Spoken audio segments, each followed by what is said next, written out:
welcome to the Deep Dive.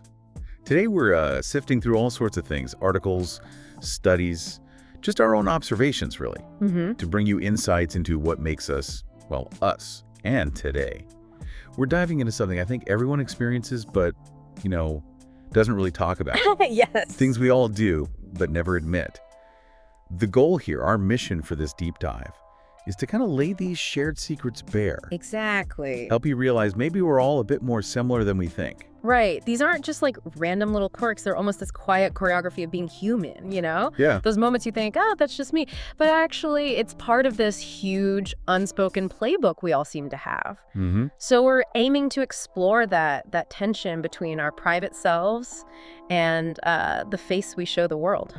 Hopefully making you feel totally seen in those, let's be honest, delightfully awkward moments. Absolutely. So we'll journey through these behaviors across, different areas. Different contexts. Yeah, context from the sort of subtle social gymnastics we do in public to our really secret online habits, those unfiltered thoughts when no one's looking, Well, yes. and even those little embarrassments we absolutely swear never, ever happened. We definitely deny those. By the end, we really want to uncover the common threads, the things that make these actions feel so familiar, even if we never say them out loud. Let's do it. Okay, so let's jump right in. First up, social situations we fake. Ah, the faking. Right. Think about those little white lies, those tiny maneuvers we use in public or, semi-public places. Why do we do that? Well, it's fascinating how deep these strategies run, isn't it? Yeah. I mean, take the classic.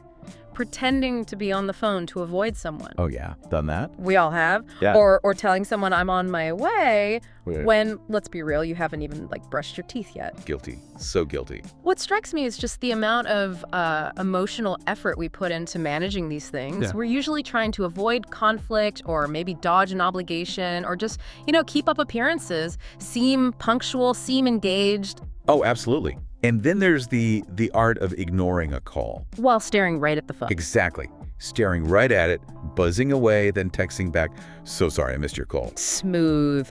Very smooth. I do this. I admit it. And the truly cringe level but common one. Forgetting someone's name. Even after you've met them 3 times. Multiple times. So you just hit them with the vague, "Hey, you," or "Hey there." The classic save. It makes you wonder, though, is it really about being mean? Or is it something else?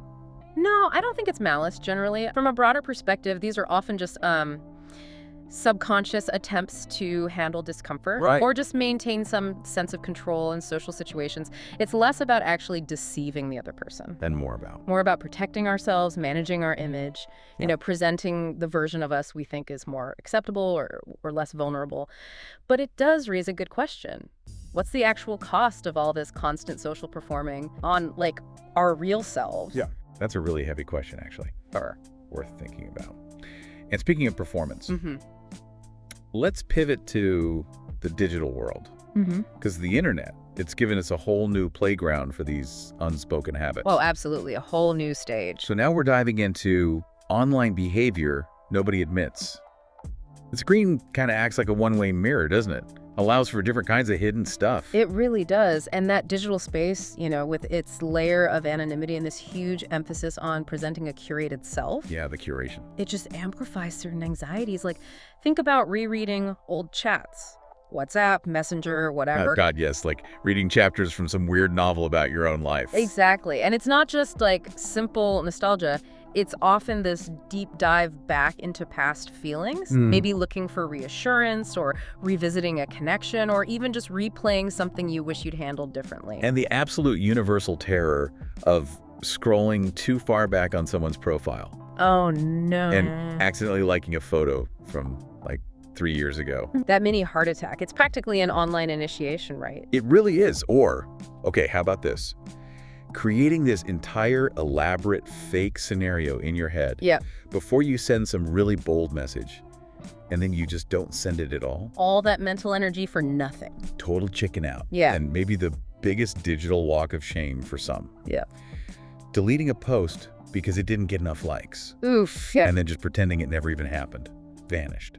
Poof. So what does all this tell us? This constant curating, this fear of being seen in the wrong way online? Well, it really highlights this strange contradiction of our online lives, I think. How so? Like, we crave connection, we want validation on these platforms. The likes, the comments. But chasing that often leads us to create these super polished, sometimes kind of fake versions of ourselves. Right. And when that curated self doesn't get the applause we expected. Like the deleted post. The instinct is just erase the evidence, wipe it clean. And that accidental like on the old photo, it's terrifying precisely because it punches a hole in that perfect image. Exposes your lurking. Exactly. It reveals that moment of private curiosity you weren't supposed to show. Makes you wonder, are we really connecting online or just acting for some invisible audience? That's deep. Okay, so from the public stages of social media, let's go truly private now. Into the sanctum. Yeah, let's explore private habits and thoughts. The stuff that happens when absolutely no one else is around. This is where the guard comes down. Totally. And where, honestly, a lot of the humor is, but also real introspection. These are the things we do when we think we are utterly, completely alone. And what's fascinating to me here is how these seemingly, odd private habits, they give us such a clear window into our inner world, into how our brains are constantly working. Like talking to yourself. Oh, yeah. But not just muttering, like full-on conversations, as if you're being interviewed by Oprah or something. Huh? Yes. Giving that keynote speech in the shower. Right. It's not just random chatter. It's actually a pretty sophisticated way our brains rehearse things, solve problems, even process emotions, trying on different ideas. Okay, my personal favorite private habit has to be checking the fridge. Multiple times. Knowing nothing has changed since the last time you looked 5 minutes ago. Exactly. It's almost like involuntary, a ritual. What is that? Well, the fridge checking, surprisingly, might tap into our brain's basic search for novelty, for reward.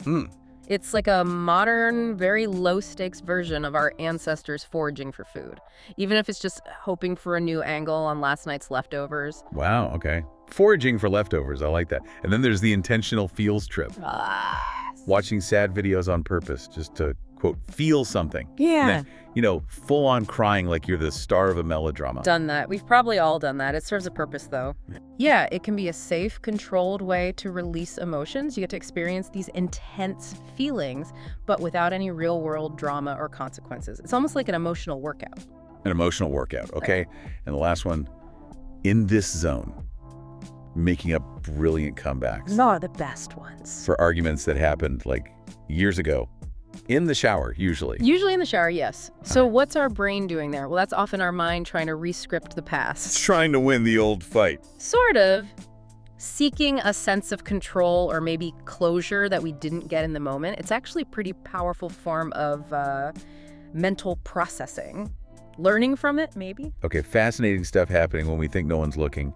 Let's wrap up with our final category. Embarrassments we all deny. The cringe zone. Totally the cringe zone. These are those moments when we get caught or almost caught doing something private or silly or just awkward. The sudden exposure. The feeling is so specific, but the recognition, also universal. We've all been there. It makes me wonder why we try so hard to hide these moments, because they're so universally human. Right, like laughing at your own jokes. A little too hard, maybe. Way too hard, but isn't that just like pure, uninhibited self-amusement? Enjoying your own brain. It really is. Or getting caught dancing in the mirror. Or making weird faces. Oh God, yes. The mirror faces. Those are moments of just pure, unguarded self-expression. Free from worrying what anyone else thinks. Until you get caught, of course. Right. It's those unexpected flashes of feeling like the main character in your own little movie. Yeah. Like speed walking suddenly when you hear a weird noise outside at night. All of a sudden you're in a horror film. Total suspense thriller hero move. Gotta get inside. Exactly. And then there's the quiet shame of Googling something incredibly simple. Things you feel you absolutely should know. Totally. Like how to boil an egg. Or maybe, is it okay to eat chips that expired last week? Asking for a friend, obviously.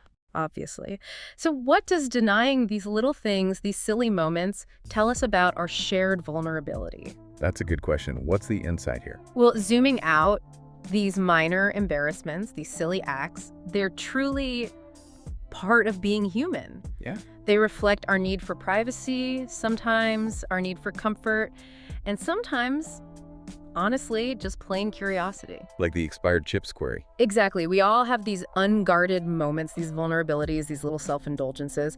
The denial usually comes from wanting to keep up that composed front. Keep it together. Right. But the secret is, because they're so universal, we're all kind of in on it together. We're much more alike in our private weirdness than we tend to think. That's actually really comforting. So after hearing all of this, we have to ask you, what's something you do but never admit? We genuinely love to know.